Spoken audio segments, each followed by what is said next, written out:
Perkembangan telepon dari masa ke masa. Apakah kamu tahu kapan pesawat telepon pertama kali masuk ke Indonesia? Sebelum masuk ke Indonesia, telepon lebih dahulu masuk ke negara Eropa, dan pemanfaatan telekomunikasi yang digunakan dengan telegram.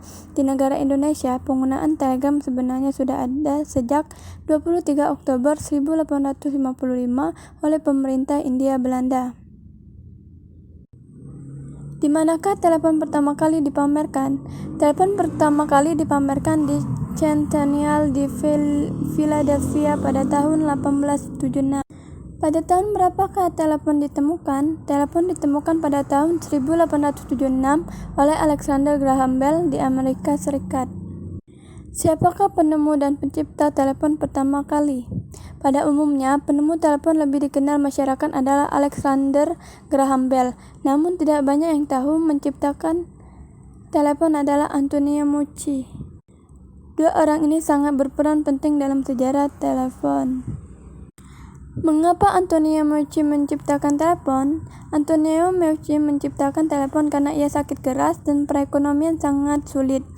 Istrinya terpaksa menjual alat-alat ciptanya hanya seharga $6 untuk biaya pengobatan. Setelah sembuh, Meucci bekerja keras siang dan malam untuk kembali membuat ciptaannya, dan akhirnya Meucci dapat menciptakan telepon. Bagaimana proses perkembangan telepon dari awal? Pada tahun 1877 merupakan tahun di mana telepon pertama kali dibuat. Pada tahun ini, perusahaan Bell membuat 300 telepon elektromagnetik yang dapat digunakan. Setahun kemudian, pada tahun 1878, Bell telah berhasil membuat 10.000 telepon yang dapat digunakan, dan telepon hingga saat ini berkembang begitu pesat. Telepon ini merupakan telepon kuno jenis GAA 2472. Bisa kita lihat di video ini perkembangan telepon dari masa ke masa. Berikut ini transformasi telepon dari masa ke masa. 1. Telepon engkol. Telepon ini merupakan telepon generasi pertama yang dipasang ke publik menggunakan jaringan telepon tetap berkabel.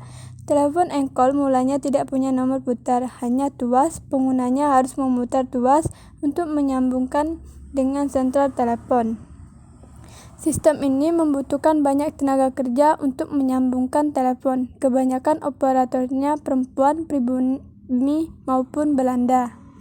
Sistem ini mulai ditinggalkan ketika teknologi sentral telepon otomat dibangun. 2. Telepon putar. Telepon ini punya urutan nomor yang melingkar dari 1 sampai 0.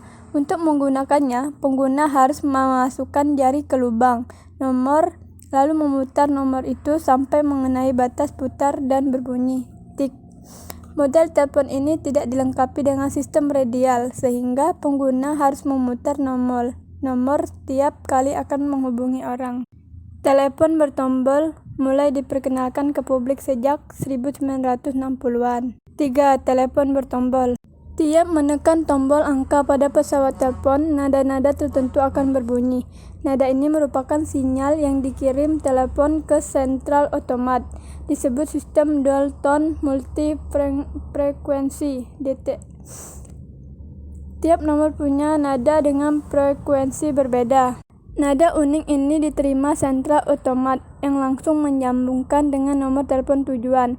Tombol bintang dan pagar dibuat untuk memungkinkan komunikasi otomatis untuk akses komputer. 4. NMT. Nordic Mobile Telephone atau NMT ialah telepon nirkabel keluaran pertama yang beroperasi di Indonesia. Teknologi yang mulanya dikembangkan di Swedia dan Norwegia pada tahun 1981 ini mulai beroperasi di Indonesia pada tahun 1986. Meski julukannya telepon mobile, bentuknya masih amat besar sehingga tak mungkin masuk saku, melainkan harus ditenteng atau ditaruh di mobil. Komunikasi yang ditawarkan masih sebatas telepon lokal di sekitar Jakarta dan Jawa Barat.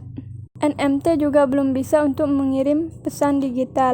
5. AMPS. Sistem transmisi AMPS masih analog seperti NMT dengan frekuensi jauh lebih tinggi, yakni 800 sampai 900 MHz, sehingga makin minim gangguan. Fungsi AMPS hampir sama seperti NMT, hanya saja perangkatnya lebih kecil, sekira 40 cm jika dibandingkan dengan ponsel era kini, ukurannya jauh lebih besar. 6. Ponsel GSM Global System Mobile merupakan teknologi yang dikembangkan di Eropa dan Amerika Serikat pada tahun 1980. Yang digunakan untuk berkirim pesan digital di samping menelepon dengan jangkauan yang lebih luas. Sebabnya, sistem pengiriman sinyalnya sudah digital, tidak analog seperti NMT dan AMPS. 7. Smartphone Ada banyak fitur yang ditawarkan dalam satu genggaman tangan. Menelepon, mengirim pesan, memotret, mengetik, dan lain-lain.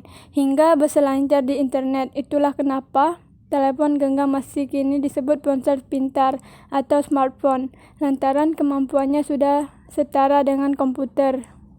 Namun pada saat ini hampir seluruh masyarakat menggunakan smartphone.